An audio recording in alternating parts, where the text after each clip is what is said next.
العلم هو النور الهادي والمفتاح لكل الخير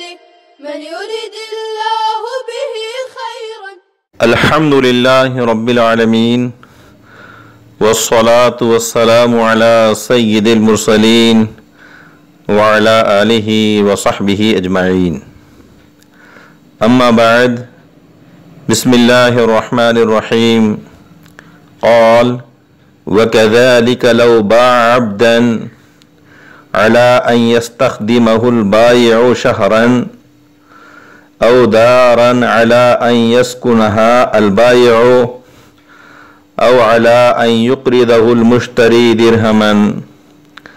أو على أن يهدي له هدية لأنه شرط لا يقتضيه العقد وفيه منفعة لأحد المتعاقدين، ولأنه عليه الصلاة والسلام نهى عن بيع وسلف،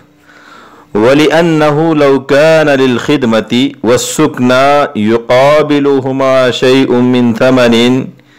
يكون إجارة في بيع، ولو كان لا يقابلهما يكون إعارة في بيع، وقد نهى النبي صلى الله عليه وسلم عن صفقتين في صفقة. قال: ومن باع عينا على ألا يسلمه إلى رأس الشهر فالبيع فاسد، لأن الأجل في المبيع العين باطل فيكون شرطا فاسدا، وهذا لأن الأجل شرع ترفيها فيليق بالديون دون الأعيان. طلبہ عزیز، یہ آج کے درس کی عبارت ہے. آئیے پہلے ہم عبارت کے ترجمے کو سمجھتے ہیں. فرمایا: اور اسی طرح اگر غلام اس شرط پر بیچا کہ بائع و سیلر اس سے 1 ماہ کی خدمت لے گا، یا کوئی گھر اس شرط پر فروخت کیا بیچا کہ بائع اس میں سکونت اختیار کرے گا، یا اس شرط پر کہ مشتری بائع کو 1 درہم قرض دے گا، یا اس شرط پر کہ مشتری بائع کو کچھ ہدیہ دے گا، کیونکہ یہ ایسی شرط ہے جس کا عقد تقاضا نہیں کرتا. اس میں احد المتعاقدین کا نفع ہے، اور اس لیے کہ حضرت صلی اللہ علیہ وسلم نے بیع اور قرض سے منع فرمایا ہے. اس لیے کہ اگر غلام سے خدمت لینے اور گھر میں رہنے کے مقابل ثمن میں سے کوئی حصہ ہو تو بیع کے اندر اجارہ ہو جائے گا، اور اگر خدمت اور سکونت دونوں کے مقابل ثمن کا کوئی حصہ نہ ہو تو بیع کے اندر اعارہ ہو جائے گا. حالانکہ آپ صلی اللہ علیہ وسلم نے 1 صفقے کے اندر 2 صفقہ جمع کرنے سے منع کیا ہے. فرمایا: اور اگر کسی نے عین شے اس شرط پر فروخت کی کہ وہ اس کو چاند رات تک سپرد نہیں کرے گا تو بیع فاسد ہیں، کیونکہ بیع عین میں میعاد باطل ہیں، لہذا یہ شرط فاسد ہوگی، کیونکہ میعاد آسانی کے لیے مشروع ہوئی ہے. پس یہ دین کے لائق ہے، اعیان کے لائق نہیں ہے. عزیز طلبہ کرام، یہ عبارت کا ترجمہ ہوا. آئیے عبارت میں مذکور مسائل کو سمجھتے ہیں. صورت مسئلہ یہ ہے کہ اگر کسی نے غلام اس شرط پر فروخت کیا کہ وہ غلام 1 ماہ بائع اور سیلر کی خدمت کرے گا، یا مکان اس شرط پر فروخت کیا کہ بائع 1 ماہ تک 1 مہینے تک اس میں سکونت کرے گا، اس میں رہے گا، یا اس شرط پر فروخت کیا کہ مشتری بائع کو 1 درہم قرض دے گا، یا اس شرط پر فروخت کیا کہ مشتری بائع کو کچھ ہدیہ دے گا، ان تمام صورتوں میں بیع فاسد ہیں۔ دلیل اور وجہ یہ ہے کہ یہ تمام شرطیں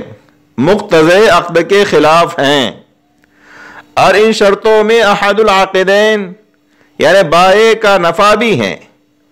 اور جو شرط مقتضی عقد کے خلاف ہو اور اس میں احد المتعاقدین کا نفع ہو وہ مفسد بیع ہوتی ہیں، اس لیے ان شرطوں کے ساتھ بیع فاسد ہوگی۔ دوسری دلیل یہ ہے کہ رسول اکرم صلی اللہ علیہ وسلم نے بیع اور قرض جمع کرنے سے منع فرمایا ہے،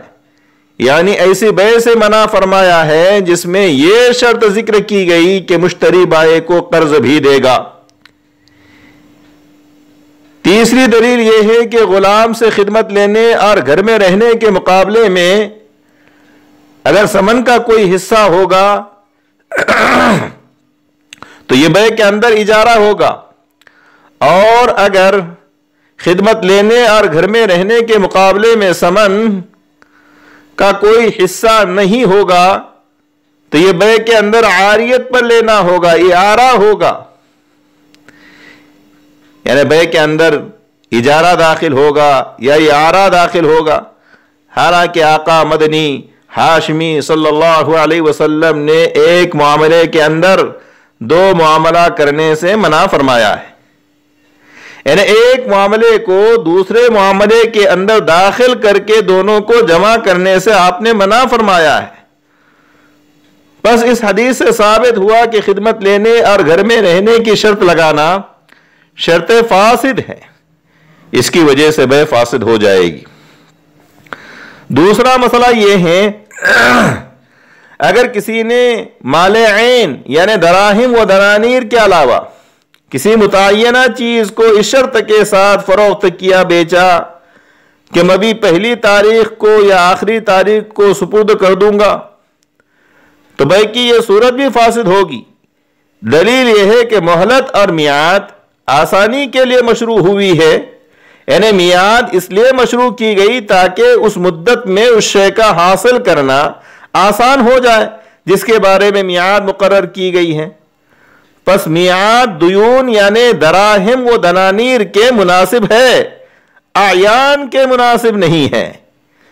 کیونکہ مال عین تو بالفعل فی الحال موجود ہوتا ہے، اور دراہم و دنانیر آہستہ آہستہ تلاش کیے جاتے ہیں۔ پر جو چیز بالفعل فی الحال موجود ہے اس میں میعاد کی چندہ ضرورت نہیں، ورنہ خواہ تحصیل حاصل کا ارتکاب ہوگا۔ ہاں جو چیز بالفعل موجود نہیں ہے اس میں میعاد اور مہلت دینا مفید اور کارآمد ہے۔ پس جب میعاد اعیان کے مناسب نہیں ہے تو مبیع عین یعنی معینہ موجود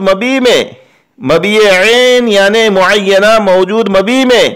اجل اور میعاد کا ذکر کرنا باطل ہوگا، اور میعاد کی شرط لگانا شرط فاسد ہوگا، اور شرط فاسد سے چونکہ بیع فاسد ہو جاتی ہے اس لیے اس شرط کے ساتھ بیع فاسد ہوگی۔ صاحب ہدایہ رحمت اللہ علیہ فرماتے ہیں کہ مبیع کے بعد لفظ عین بڑھا کر مسلم فیہ کو خارج کر دیا گیا، کیونکہ بیع سلم میں مسلم فی مبیع تو ہوتی ہے مگر متعین اور موجود نہیں ہوتی، بلکہ مسلم الیہ کے ذمہ واجب ہوتی ہیں اور اس کی سپردگی ایک مدت کے بعد ہوتی ہیں، اس لیے مسلم فی کے لیے اجل اور میعاد مناسب ہے۔ اکتفی علی ھذا والسلام علیکم ورحمۃ اللہ وبرکاتہ۔ السلام عليكم، لا تنسوا الاعجاب بالفيديو والاشتراك في القناة تشجيعا لنا لنستمر بنشر المزيد إن شاء الله.